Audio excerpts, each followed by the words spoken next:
Batid ninyo na sinusugod na tayo ng mga lapastangang sangre.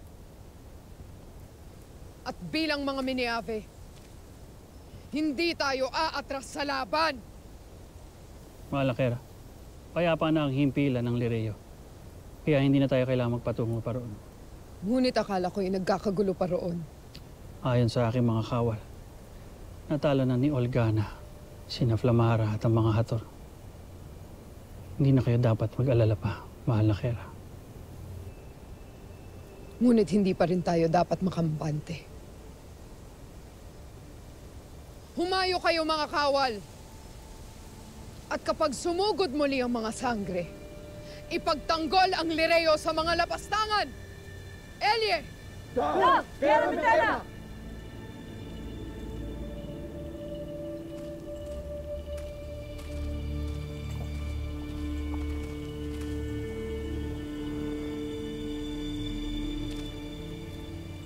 Maaari na uli kayong magpahinga, mahal na Kera.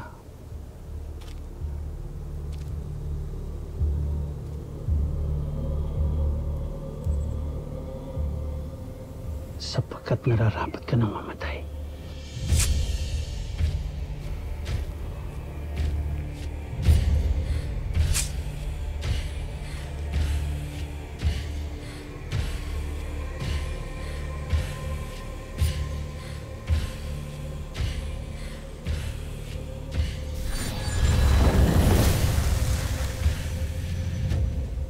Kumusta? Huwad na Reyna. Sinasabi ko na nga ba may kakaiba sa iyong kilos at pananalita? Ngunit hinayaan mo pa rin akong lumapit, hindi ba? Ngunit hindi kita hahayaang manalo.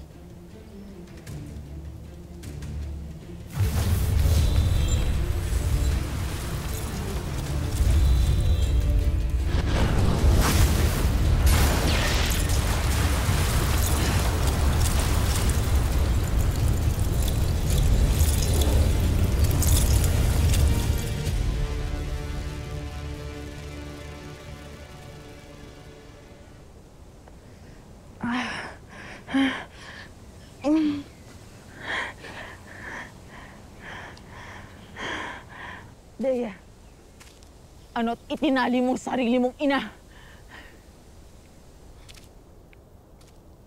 Minak, Ada.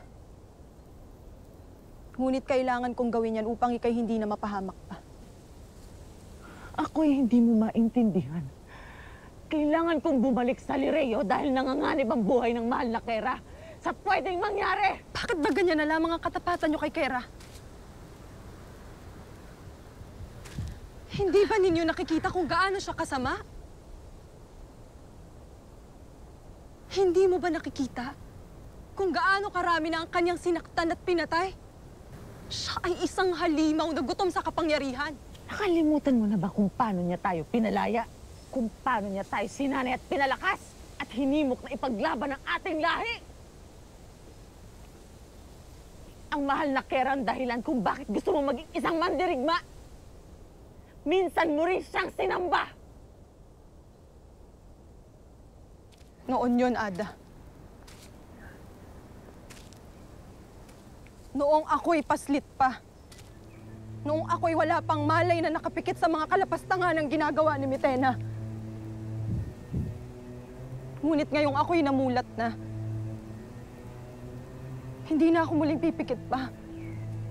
Hindi na ako muling sasamba sa isang halimaw na walang ginawa kung hindi ang manakit at pumaslang ng mga inosenteng nilalang. Ngunit paano iyong utang na loob? Kung hindi dahil sa mahal na Kera, matagal ka nang wala sa mundong ito! Matagal din akong nagsilbi kay Bitena. Kaya matagal na rin akong bayad sa aking pagkakautang, Ada. Sa ngayon, wala nang dahilan upang umanib pa ako sa kanya.